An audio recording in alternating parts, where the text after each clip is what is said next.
Hello viewers, welcome to my channel मेट्सॉल्व।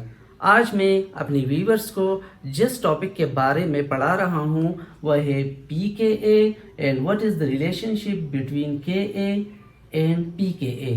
केए को हमने पिछले लेक्चर में बहुत डिटेल से पढ़ी थी, जिसकी लिंक नीचे डिस्क्रिप्शन में मौजूद है। तो फर्स्ट ऑफ ऑल, अगर मैं पीकेए की डिफिनीशन की बात करूँ तो pKa is the number pKa is the number that describes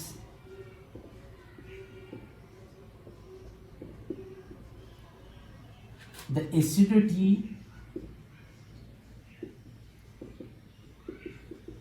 of a molecule।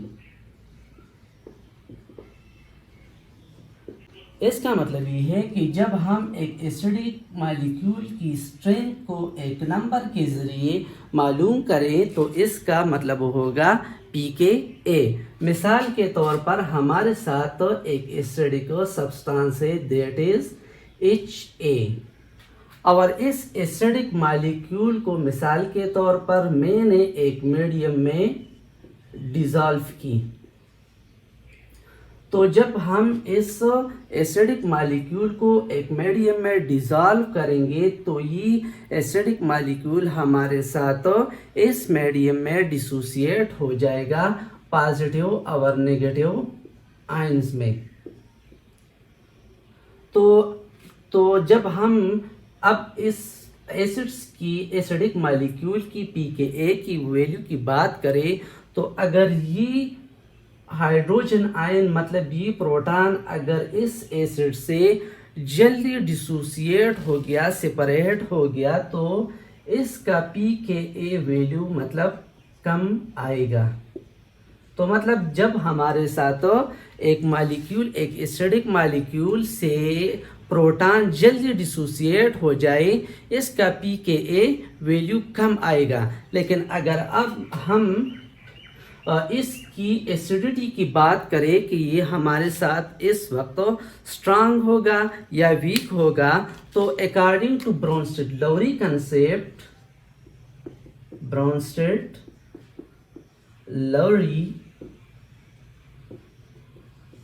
Concept ऐसे सब्सटेंस, ऐसे मॉलिक्यूल या ऐसे एसिडिक मॉलिक्यूल्स जो हमारे साथ एसिड को कंप्लीटली मतलब प्रोटॉन को कंप्लीटली डोनेट करता है, तो ऐसे सब्सटेंस हमारे साथ स्ट्रॉन्ग एसिड्स होंगे। और ऐसे एसिडिक सब्सटेंसेस जो हमारे साथ प्रोटॉन को जल्दी नहीं डोनेट कर सकते, तो वह हमारे साथ वीक एसिड्स होंगे। तो चूंकि यहाँ पे हमारे साथ इस एसिड ने प्रोटॉन को जल्दी डोनेट किया, इस वजह से इसकी pKa वैल्यू हमारे साथ कम आई। और ये यहाँ पे हमारे साथ चूंकि इसने हाइड्रोजन आयन को जल्दी डोनेट किया, इस वजह से ये हमारे साथ स्ट्रॉन्ग एसिड होगा। मतलब जितनी हमारे साथ एक एसिड जल्दी हाइड्रोजन आयन को डोनेट करता है, इतनी ही वह हमारे साथ स्ट्रॉन्ग एसिड होगा, और इतनी ही इसकी pKa वैल्यू का नंबर जो है वो कम होगा। इसका मतलब ये है कि lesser the pKa value, higher strong will be the acid, and higher the pKa value, less weak will be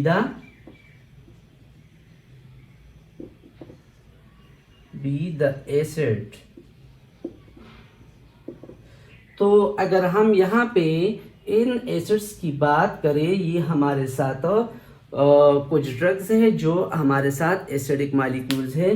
तो यहाँ पे ल्यूडोपा का जो pKa वैल्यू है वो है 2.3, एमॉक्सिसिलिन का 2.4, एस्पिरिन का 3.5, सिफेलिक्सिन 3.6 एंड पिनेटॉइन 8.4।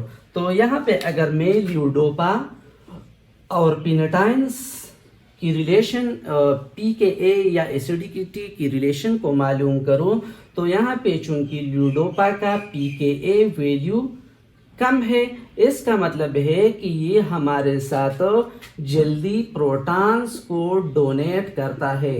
और अकॉर्डिंग टू ब्रोंस्टेड-लोरी कंसेप्ट, ऐसी सब्सटेंसेस जो हाइड्रोजन आयन को जल्दी डोनेट करता है तो हमारे साथ स्ट्रॉन्ग एसिड्स होंगे। मतलब ये ल्यूडोपा हमारे साथ एक स्ट्रॉन्ग एसिड्स है। इसके बरअक्स अगर मैं एमॉक्सिसिलिन की बात करूं तो एमॉक्सिसिलिन का pK वैल्यू ल्यूडोपा से थोड़ा ज़्यादा है। इसका मतलब ये है कि एमॉक्सिसिलिन हमारे साथ स्ट्रॉन्ग एसिड है, लेकिन चूंकि वो हमारे साथ हाइड्रोजन ल्यूडोपा के मुकाबले में जल्दी डोनेट नहीं कर सकता, इस वजह से ये हमारे साथ ल्यूडोपा से लेस एसिडिक होगा।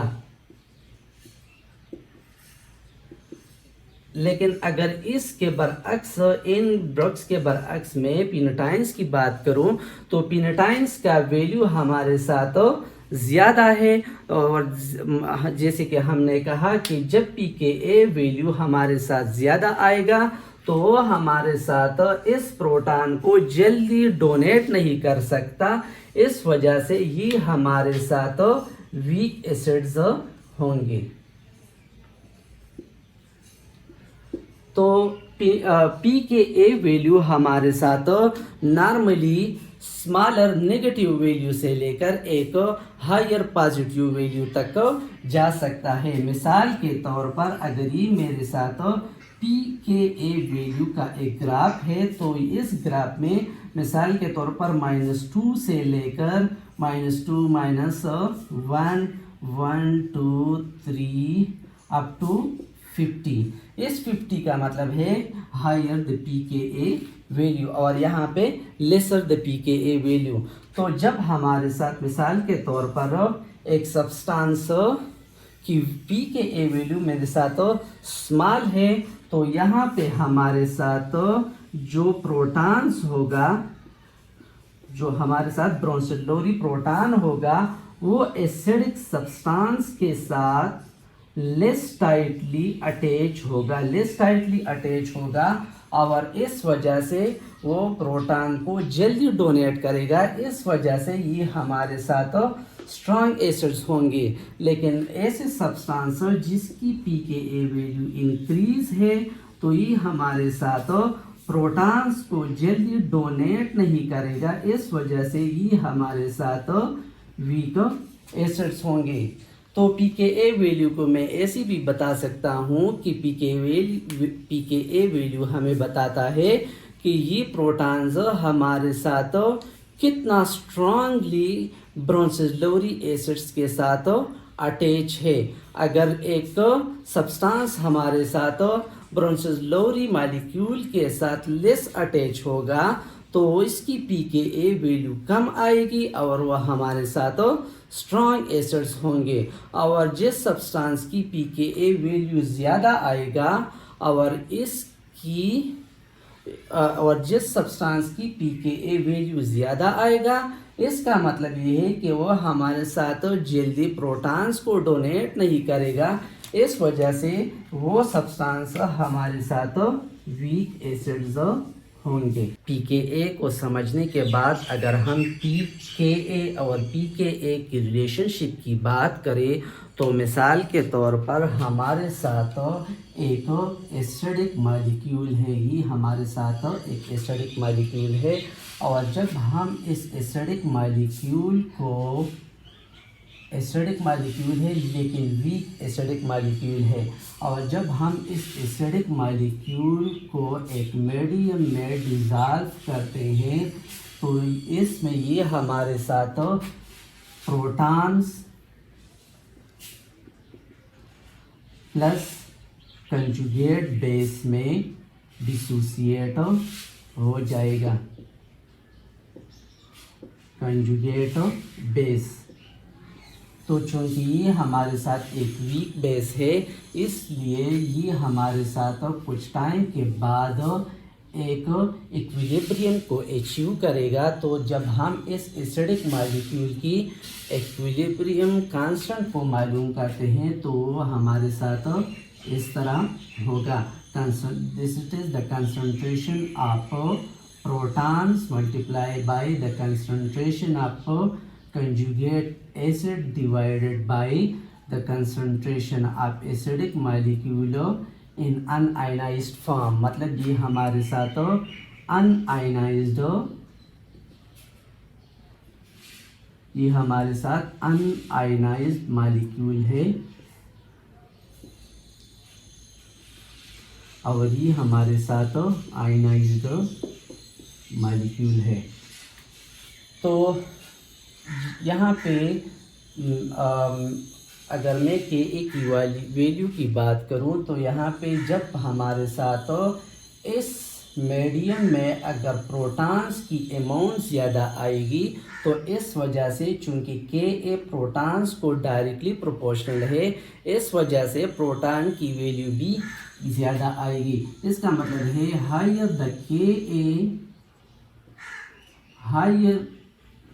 higher the concentration of protons, higher will be the value of Ka।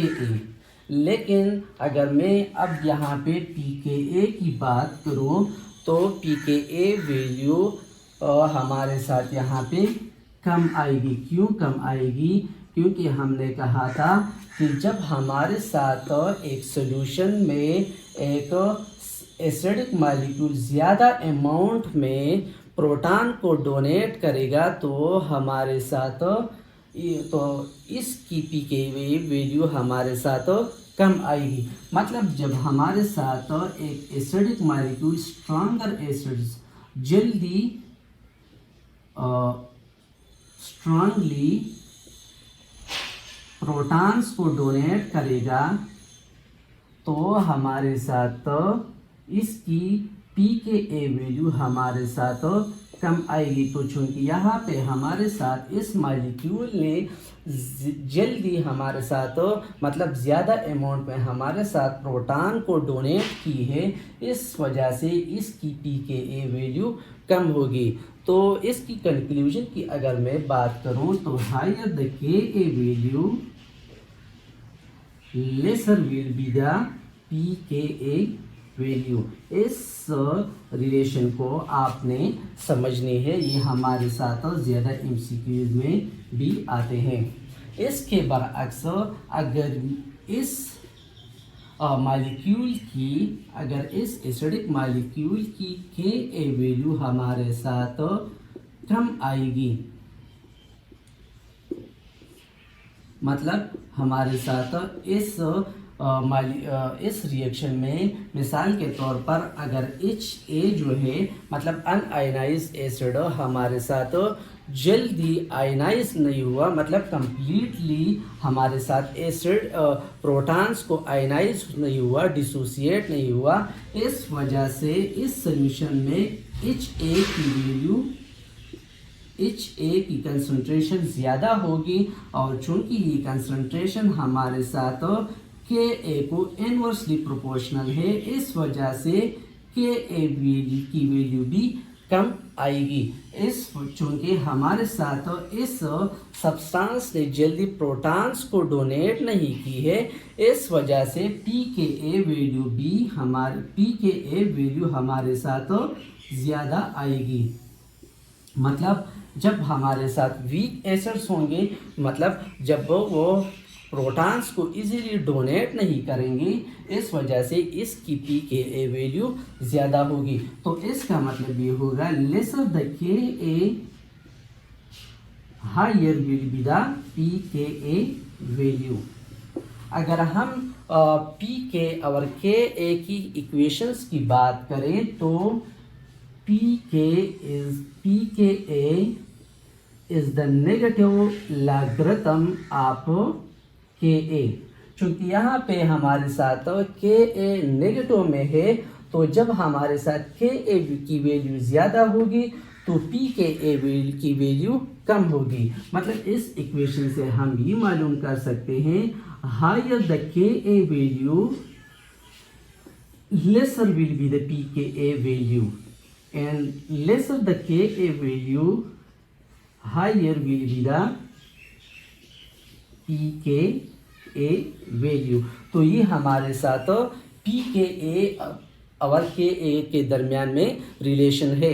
और उस रिलेशन में हमने ये बात समझ ली कि जब हमारे साथ के ए वैल्यू ज़्यादा आएगी तो पी के ए वैल्यू कम होगी, और अगर के ए की वैल्यू कम होगी तो पी के ए की वैल्यू ज़्यादा होगी।